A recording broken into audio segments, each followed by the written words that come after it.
When we picture the origins of the modern drug trade, the image that usually comes to mind is exclusively male. The kingpin, the boss, the don, always a man in a tailored suit or a jungle compound, directing armies of enforcers and building billion-dollar empires. Historical accounts point directly to Pablo Escobar as the face of this era. We see his image and assume he designed the tactics that define modern cartel operations.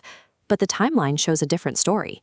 While Escobar was still a novice stealing cars and smuggling basic contraband, the most lucrative territory in the United States, Miami, was already under absolute control. The person running that monopoly was Griselda Blanco. Long before the famous men of the 1980s became household names, the Black Widow was already dictating the terms of the Miami market, with a level of control her male contemporaries had yet to achieve. To understand how the cartel actually works today, we have to look past the famous men who eventually took the credit. We need to analyze the specific strategies of the woman who laid the groundwork they all ended up using. In the 1970s and early 80s, Miami was the primary bottleneck for the entire illicit industry.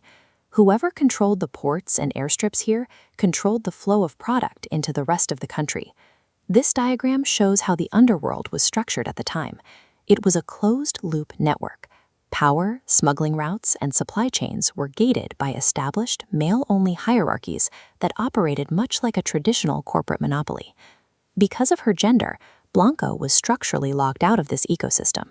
She couldn't inherit established routes, and the existing bosses refused to negotiate or share territory with a woman. Faced with a total block on entry, she abandoned negotiation.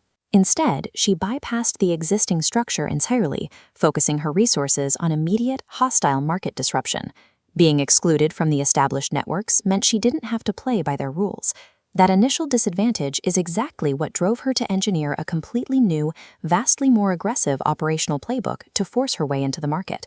Her method for taking Miami was straightforward: apply warlord-level violence against any established rival who held the territory she wanted. The primary instrument of this strategy was an escalation in firepower. She introduced rapid-fire weaponry directly to the urban streets of Miami, overwhelming the traditional enforcers who were used to localized, low-level conflicts. This graph shows the historical baseline of Miami underworld homicides, and you can see an exponential, violent spike that aligns with Blanco's active reign. She used high-volume assassinations as a metric to dismantle opposing networks. This extreme, highly public brutality served a dual purpose. It eliminated her direct competition, and the sheer volume of the violence functioned as a deterrent against retaliation. It is easy to look at the casualty numbers and assume this was chaotic crime, but the data shows it was highly calculated. Every hit was a precise strike in a ruthlessly efficient corporate takeover. At the height of her power, the ground-level reality of Miami was split. Tourists saw the coastal aesthetics and the bright neon of everyday life, while a cartel war took place in the neighborhoods just a few miles away. Local and federal law enforcement quickly realized they were outgunned. To combat her forces, they had to militarize their own tactics, adopting heavier weapons and body armor just to safely execute arrest warrants. Blanco's specific tactical innovations, most notably daylight public assassinations and deploying hitmen on motorcycles to navigate traffic, proved so effective that they became standardized fixtures in the underworld arsenal. Blanco's methods became the new standard.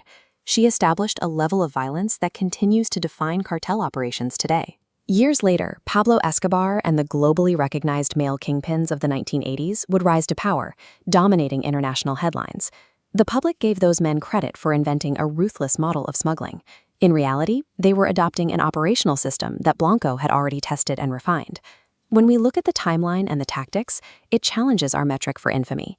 If we measure historical danger by who wrote the playbook rather than who followed it, the data points directly away from the men we usually name. The modern cartel era began with the specific tactics Griselda Blanco refined in Miami years before the famous kingpins of the 80s arrived. She was the architect,